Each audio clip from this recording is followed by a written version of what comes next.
ನೆಪದಿಂದ ಅಧಿಕಾರಿಗಳು ಬೇಕಂತಾನೆ ನನ್ನ ಮನೆಯನ್ನ ಹೊಡೆಯುವುದಕ್ಕೆ ಮುಂದಾಗಿದ್ದಾರೆ ಎಂದು ಮನೆ ಯಜಮಾನಿ ನಗರಸಭೆ ಸದಸ್ಯೆ ಮತ್ತು ಅಧಿಕಾರಿಗಳಿಗೆ ಇಡೀ ಶಾಪ ಹಾಕುತ್ತಿರುವ ಘಟನೆ ನಗರದ 9ನೇ ವಾರ್ಡ್ ಸಿದ್ದಲಿಂಗಪ್ಪ ಚೌಕಿಯಲ್ಲಿ ನಡೆದಿದೆ. ನನ್ನ ಮನೆಯನ್ನ ಉಳಿಸಿಕೊಡಿ ಎಂದು ಶಾಸಕರಾದ HR ಗವಿಯಪ್ಪರವರ ಹತ್ತಿರ ಮನವಿ ಮಾಡಿಕೊಂಡಾಗ ಸಂಬಂಧಪಟ್ಟ ಅಧಿಕಾರಿಗಳ ಜೊತೆ ಮಾತನಾಡಿ ಸಮಸ್ಯೆ ಬಗೆಹರಿಸಿದ್ದಾರೆ ಮತ್ತು ಶಾಸಕರ ಮಗನಾದ HG ವಿರೂಪಾಕ್ಷರವರು ಅವರಿಗೆ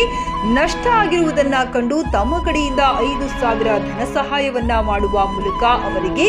ಧೈರ್ಯದಿಂದ ಇರಿ, ಏನೂ ಆಗುವುದಿಲ್ಲ, ಹೆದರಬೇಡಿ, ನಿಮ್ಮ ಜೊತೆ ನಾವಿದ್ದೇವೆ ಎಂದು ತಮ್ಮ ಅಭಿಪ್ರಾಯವನ್ನ ತಿಳಿಸಿದ್ದಾರೆ.